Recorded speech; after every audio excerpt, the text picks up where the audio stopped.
एक Turkish Dutch airlines ने अपनी फ्लाइट्स में ओनली एडल्ट जोन बनाने का ऐलान किया है। ये सेक्शन खास उन लोगों के लिए है जो फ्लाइट में बच्चों के रोने धोने या चिल्लाने की आवाजें नहीं सुनना चाहते। 16 साल या उससे ऊपर के लोग चाहें तो ओनली एडल्ट फ्लाइट में शांति से सोते या फिल्म देखते हुए सफर कर सकते हैं। एक तबका इसे ओनली एडल्ट की बजाय चाइल्ड फ्री जोन भी कह रहा है। कई एयरलाइंस अलग अलग नामों से ऐसी सर्विस शुरू कर रही हैं जिसमें बच्चों के साथ आ जा नहीं सकते। बच्चों के रोने की आवाज को टालने के लिए शुरू हुई इन फ्लाइट्स की खूब चर्चा हो रही है। लोग सवाल उठा रहे हैं कि कुछ घंटों के लिए बच्चे का रोना सुन लेना क्या ऐसा टॉर्चर है कि लोग इससे बचने के लिए एक्स्ट्रा पैसे दे रहे हैं।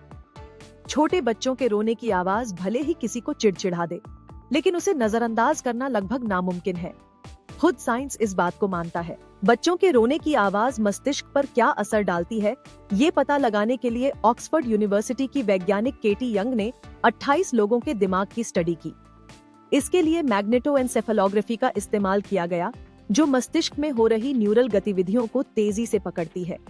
प्रयोग के दौरान जैसे ही छोटे बच्चों के रोने की आवाज सुनाई दी, लोगों के ब्रेन में 100 मिलीसेकंड के अंदर बदलाव हुए। इतना तेज रिएक्शन किसी भी दूसरी आवाज को सुनकर नहीं हुआ। ये तब था जब प्रयोग में शामिल एडल्ट्स के कोई बच्चे नहीं थे। पेरेंट न होकर भी ये रोने की आवाज पर उतनी ही तेजी से प्रतिक्रिया कर रहे थे। बच्चों के रोने की आवाज दिमाग के सबकॉर्टिकल एरिया को एक्टिव कर देती है। इसमें थैलेमस, बेसल गैंग्लिया और सेरिबेलम शामिल हैं। ये सारे एरिया एक साथ तभी सक्रिय होते हैं जब कोई मुश्किल हालात हो। ये फाइट और फ्लाइट यानी लड़ो या भागो का संकेत है। कार या खतरे का अलार्म सुनकर भी मस्तिष्क यही संकेत देता है। इस दौरान दिल की धड़कनें बढ़ जाती हैं, पसीना आने लगता है और बेचैनी होने लगती है। यही वजह है कि रोना सुनकर एडल्ट तुरंत एक्टिव हो जाते हैं। ज्यादातर लोग बच्चे की परेशानी की वजह जानकर उसे चुप कराना चाहते हैं। वहीं ऐसे लोग भी हैं जो तुरंत वहां से भाग लेते हैं। वजह दोनों के पास एक ही है, कोई भी बच्चे को रोता हुआ नहीं सुन सकता।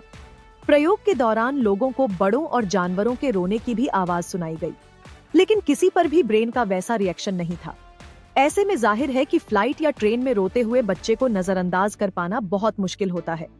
इसी तरह की एक और रिसर्च भी हुई जिसमें छोटे बच्चों के चीखने की आवाज एडल्ट्स को सुनाई गई। इसमें भी दिमाग फाइट और फ्लाइट की प्रतिक्रिया देता है, यानी मदद करो या भाग जाओ। ये रिसर्च सेल बायोलॉजी में साल 2015 में प्रकाशित हुई थी। चलते चलते ये भी जान लीजिए कि दुनिया की सबसे ज्यादा मोहक आवाजें कौन सी हैं।